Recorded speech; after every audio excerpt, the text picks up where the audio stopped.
Welcome to our channel Biomaster. Today lecture is twins baby, so please subscribe, like, comment and share our channel. तो चलिए दोस्तों video start कर।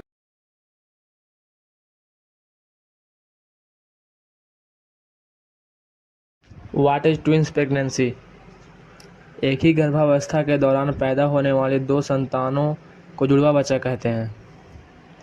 दोस्तों, twins pregnancy किसे कहते हैं? जब भी एक ही गर्भावस्था में दो बच्चों का जन्म होता हो उसे ट्विंस प्रेगनेंसी कहते हैं। रीजन्स ऑफ ट्विंस, ट्विंस के कारण क्या होते हैं? ट्विंस बेबी क्यों होते हैं? पहला, मैटरनल एज के कारण। अगर माँ का उम्र 35 ईयर से ज़्यादा हो तो ट्विंस होने की ज़्यादा संभावना होते हैं। हेरिडिटी, आनुवांशिकता, माँ भी ट्विंस हो तो चांस ज़्यादा है कि उनका बेबी है वो भी ट्विंस हो। फर्टिलिटी ड्रग्स, गर्भावस्था के दौरान अगर कोई महिला दवा ले रही है उससे भी ट्विंस होने के ज़्यादा चांसेस होते हैं। आईवीएफ से ज़्यादा चांसेस होते हैं कि ट्विंस प्रेगनेंसी हो जाए। There are two type of twins. Twins जो होते हैं आमतौर पर दो प्रकार के होते हैं। पहला, monozygotic. Twins are conceived when a single egg fertilized by a single sperm splits into two after fertilization.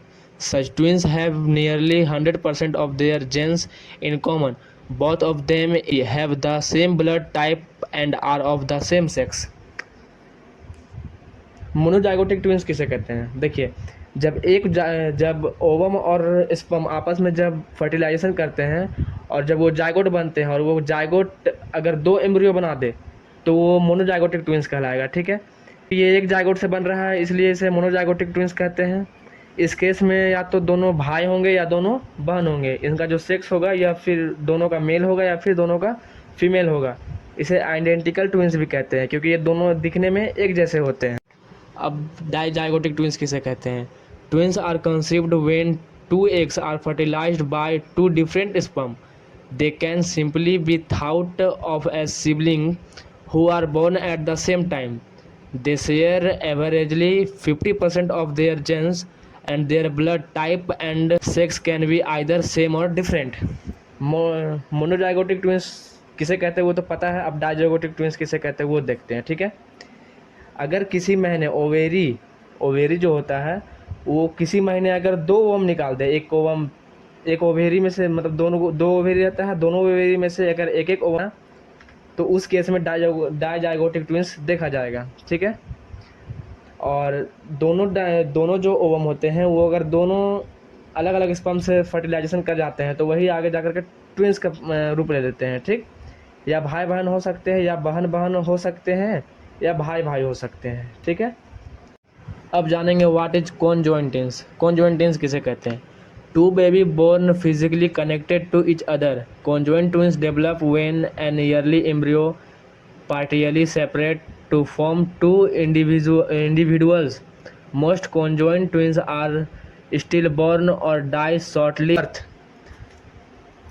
तो जाने कॉन्जॉइंट ट्विंस किसे कहते हैं? कोई ट्विंस का शरीर आपस में जुड़ा होता है उसे ही कॉन्जॉइंट ट्विंस कहलाते हैं। अगर मान लीजिए कोई बच्चा जुड़वा पैदा हुआ है, उसका कोई भी अंग आपस में टच है, कनेक्ट है, उसे ही कॉन्जॉइंट ट्विंस कहते हैं। ठीक है, तो डाइजाइगोटिक ट्विंस से ज़्यादा खतरनाक होता है मोनोजाइगोटिक ट्विंस, क्योंकि मोनोजाइगोटिक ट्विंस में एक ही जाइगोट है जो दो एम्ब्रियो में बदल जाता है, और डाइजाइगोटिक ट्विंस में दो ओवम अलग अलग स्पर्म से फर्टिलाइजेशन करते हैं। इस केस में एमनियोटिक सेक दोनों का अलग अलग होगा, प्लेसेंटा अलग अलग होगा। ठीक है, और प्लेसेंटा एक ऐसा अंग है जो बच्चों को माँ के द्वारा खाना और ऑक्सीजन मिलता है, और जो बच्चे रहते हैं वो एमनियोटिक सेक में रहते हैं और उसके अंदर एमनियोटिक फ्लूइड भरा रहता है। ठीक है, और प्लेसेंटा और बच्चे से कौन जोड़ता है तो बोलिएगा अम्बिलिकल कॉर्ड, जिसे हिंदी में कहते हैं गर्भनाल। अब जानेंगे what is morula. Morula is the 8 to 16 cell stage during cleavage which is developed by the end of the 4th day after fertilization. Fertilization के बाद जब एक एम्ब्रियो 16 सेल का बन जाता है तो उसे मोरूला कहते हैं। ठीक है, वाट ब्लास्टोसिस्ट किसे कहते हैं? 3 days after fertilization a normally developing embryo will contain about 6 to 10 cells. By the 5th or 6th day, the fertilized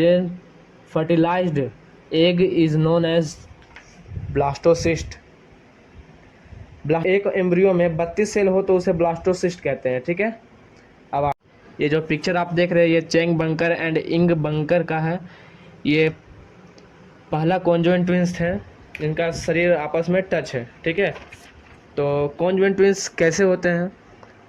अगर कोई जायगोट 12वें दिन में 2 एम्ब्रियो नहीं बना तो कॉन्जॉइंट ट्विंस होगा। ठीक है, अगर और स्पर्म जब फर्टिलाइजेशन करते हैं और जायगोट बनते हैं और वही जायगोट अगर 2 एम्ब्रियो में नहीं बना, 2 एम्ब्रियो नहीं बना तो वो कॉन्जॉइंट ट्विंस कहला जाएगा और कॉन्जॉइंट ट्विंस बन जाएगा। ये जो है Chang Bunker and Eng Bunker, ये पहले कॉन्जॉइंट ट्विंस है। ठीक है दोस्तों, वीडियो देखने के लिए बहुत बहुत धन्यवाद। अगर आप चैनल पर नए हैं तो चैनल को सब्सक्राइब कर लें और दोस्तों को शेयर कर दें और वीडियो को लाइक करें।